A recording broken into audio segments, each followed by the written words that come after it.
السلام علیکم، میرا نام ہے مشا اور خوش آمدید تاریخی ٹیلز میں۔ آج ہم بات کر رہے ہیں پھر سے ظہیر الدین محمد بابر کی شروعاتی زندگی کی۔ بیسکلی جب وہ افغانستان اور انڈیا کی طرف ابھی تک اس نے رخ نہیں کیا ہوتا، اس سے پہلے وہ کیا کر رہا ہوتا ہے، کیا ہوتا ہے اس کی زندگی میں۔ اور یقین مانیے اگر آپ نے اس ویڈیو کا پارٹ 1 دیکھا ہوا ہے تو آپ کو پتہ چل گیا ہوگا کہ بھائی بہت کچھ ہوتا ہے۔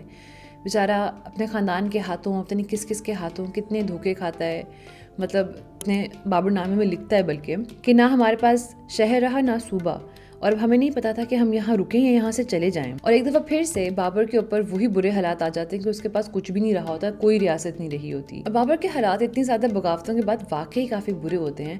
اس کے پاس تقریباً 240 بندے ہی بچے ہوتے ہیں، اور 240 ظاہری بات ہے بہت ہی تھوڑے ہیں۔ شیبانی خان کی جب وہ آرمی کی بات کریں تو کہتے ہیں کہ اس کے پاس 3000 سے 4000 تک گھڑ سوار ہوتے ہیں۔ بابر کے پاس تو 240 رینڈم بندے ہوتے ہیں، لیکن کیونکہ احمد تنبل اور جہانگیر نے اور علی دستگاہی نے بابر کی ریاست تھائی لے لی ہے پھر سے، تو بابر تک خبر پہنچتی ہے کہ وہ اس کی ماں، بیوی، بہن، ان سب لوگوں کو وہاں سے روانہ کر رہے ہیں، بابر تک بھیج رہے ہیں۔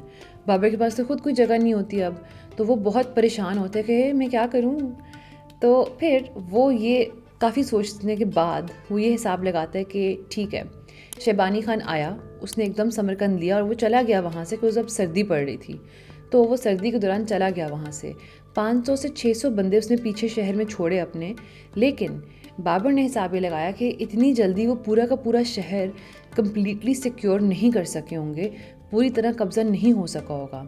تو بابر ایک چانس لیتا ہے، وہ کہتا ہے کہ وہ اپنے 240 بندوں کے ساتھ شہر کے ارد گرد گھوم کے اب جو ساؤتھ ہوتی، ساؤتھ صدرن سائڈ، وہاں سے اٹیک کرنے کا سوچتا ہے۔ بابر کافی کانفیڈنٹ ہوتا ہے۔ مزے کی بات یہ ہے کہ جب وہ شہر کے ارد گرد گھوم کے نیچے تک پہنچتا ہے ساؤتھ کی طرف، تو جو 240 لوگ ہوتے ہیں ان میں سے بھی لوگ کم ہو جاتے ہیں، لوگ اور بھی چھوڑ دیتے ہیں اس کی آرمی کہ بھائی اس نے تو مرنا ہے، ہمیں بھی مروائے گا، کوئی شوق نہیں۔ اب بابر کے اس کانفیڈنس کی ایک اور وجہ ہوتی ہے، وہ یہ تھی کہ بابر کو کچھ دنوں پہلے اپنے خواب میں خواجہ احرار نامی ایک بزرگ آتے ہیں جن کا بابر مرید ہوتا ہے قسم سے۔ تو وہ بزرگ 10 سال پہلے وفات پا چکے ہوتے ہیں، اور وہ بابر کے خواب میں آ کے اس کو نشانی دیتے ہیں کہ تم جیت جاؤ گے یہ جنگ، تم بڑھو آگے۔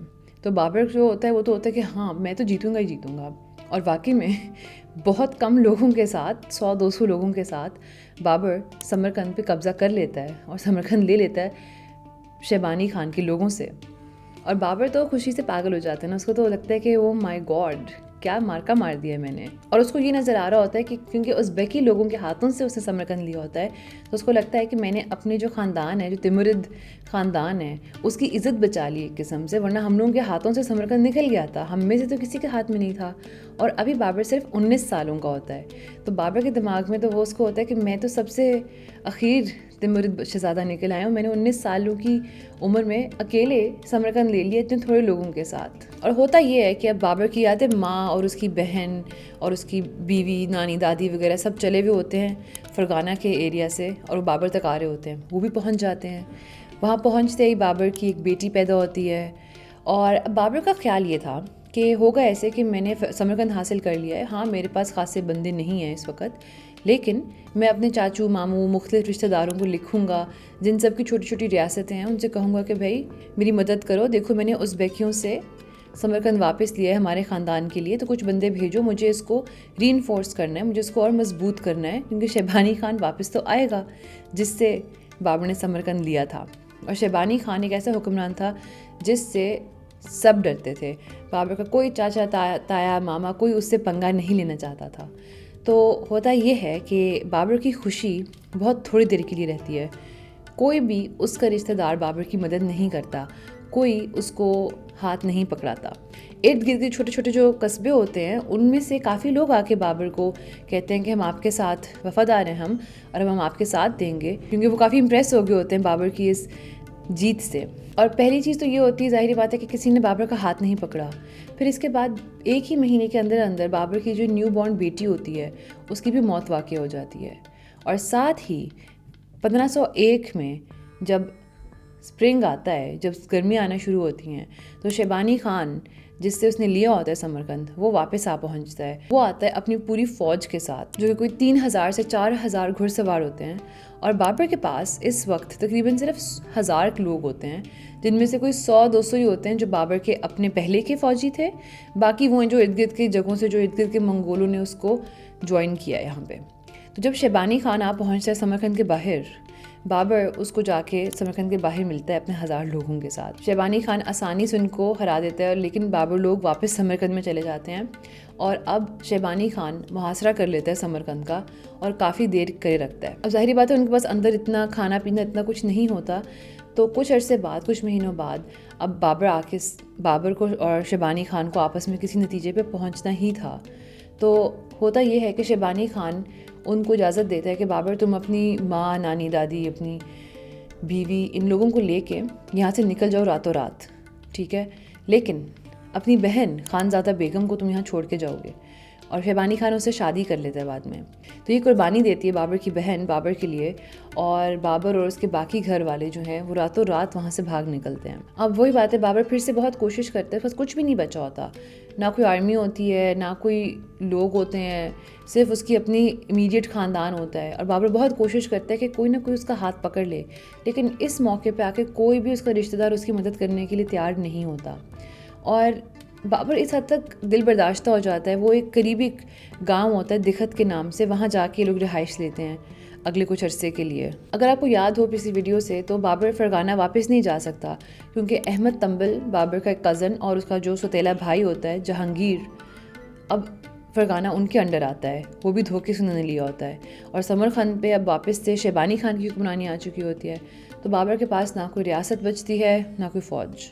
اب بابر بہت سوچ وچار کرنے کے بعد سوچتا ہے کہ ٹھیک ہے، یہاں پہ تو کوئی میرا رشتہ دار مجھے ہاتھ نہیں پکڑا رہا، لیکن میرا ایک ماموں یا کوئی رہتا ہے چائنا میں احمد خان کے نام سے، تو میں اس کے پاس جاتا ہوں، جا کے اس سے مدد مانگتا ہوں. اب جب بابر یہ سوچ ہی رہا ہوتا ہے تو وہی ماموں احمد خان کوئی 1000-2000 گھڑ سوار لوگوں کے ساتھ، جو کہ چائنیز آرمر وغیرہ پہنے ہوئے ہوتے ہیں، ان کے ساتھ خود پہنچتا ہے اس خطے میں. اور بابر پہلے تو بہت حیران ہوتا ہے کہ یہ کہاں سے آ گیا، لیکن وہی بابر کا جو اس ماموں کو بابر کے دوسرے ماموں نے، محمود خان نے، جو کہ تاشقند کے حکمران ہوتے ہیں، انہوں نے بلایا ہوتا ہے یہاں پہ. اور بابر سوچتا ہے کہ ٹھیک ہے، ہم لوگ مل کے سمرقند واپس لیتے ہیں. لیکن وہ دونوں کہتے ہیں نہیں، ہم نے شیبانی خان سے بالکل بھی نہیں لڑنا، ہم لوگ فرغانہ واپس لیتے ہیں احمد تنبل اور جہانگیر سے. تو اب بابر، اس کے یہ دونوں ماموز، اور کہتے ہیں کہ ساتھ میں تقریباً 30,000 لوگوں کے ساتھ یہ حملہ بولتے ہیں فرغانہ کے اوپر.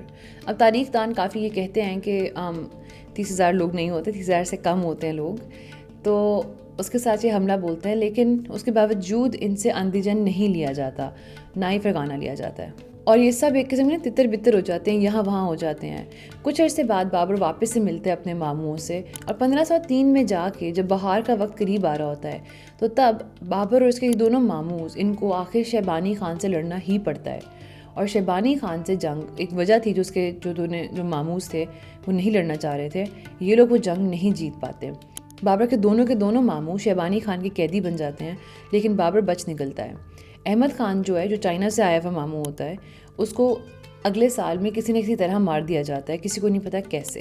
اور جو محمود خان ہوتا ہے اور تاشقند کا حکمران ہوتا ہے، اور آگے اس کے جو بچے ہوتے ہیں 5، ان کو اگلے 5-6 سالوں میں شیبانی خان مار ڈالتا ہے. اب بابر جو ہے وہ بچ نکلا ہوتا ہے، لیکن اس کے پاس ایک دفعہ پھر سے کچھ بھی نہیں بچا ہوتا. اور اب تو اس کے دونوں ماموں جنہوں نے ان کی مدد کی تھی اتنی دفعہ، وہ بھی مر گئے ہوتے ہیں. اس کا جو چاچا ہوتا ہے سمرقند کا حکمران، وہ تو کب کا مر چکا ہوتا ہے. تو ایک قسم سے وہاں پہ کوئی بھی نہیں بچا ہوتا جو اس کی مدد بھی کرے. تو بابر اگلا جو پورا سال ہے وہ بہت ہی برے حالات میں گزارتا ہے سکھ نامی ایک گاؤں کے اندر. اور وہاں پہ بابر یہ سوچتا ہے کہ یار میں کیا کروں. اب اگلا سال آ چکا ہوتا ہے 1504. اب بابر تقریباً 23 ایئرس کا ہوتا ہے، اور اس کے پاس تقریباً 300 بندے ہوتے ہیں. اس کی ماں، نانی، دادی وغیرہ ہوتی ہیں. اور وہ اس کو سمجھ آ جاتی ہے کہ ٹھیک ہے، اس خطے میں سینٹرل ایشیا میں شاید میرے لیے کچھ بھی نہیں بچا. اور وہ سوچتے ہیں کہ ہم چل پڑتے ہیں خراسان کی طرف، وہاں جا کے دیکھتے ہیں ہم نے کیا کرنا ہے.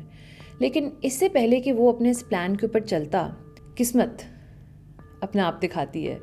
اور ہوتا یہ ہے کہ ایک اور حکمران ہوتا ہے خسرو شاہ، جو کہ بدخشاں کا حکمران ہوتا ہے. اب بابر تک خبر پہنچتی ہے کہ اس حکمران خسرو شاہ کے جو منگول فوجی ہیں وہ اسے قابو میں نہیں رہے، کیونکہ شیبانی خان اب اس طرف حملہ بول رہا ہوتا ہے۔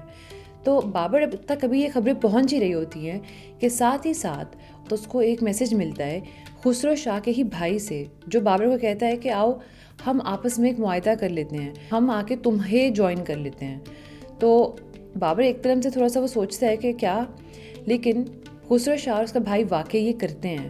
آہستہ آہستہ ایک ایک کر کے خسرو شاہ کے سارے فوجی اس کو چھوڑ کے بابر کو آ کے ملتے ہیں اور آ کے اس کو کہتے ہیں کہ ہم اب تمہارے وفادار ہیں، ہم تمہارے ساتھ ہیں۔ کافی زیادہ منگول فوجی ہوتے ہیں اس میں۔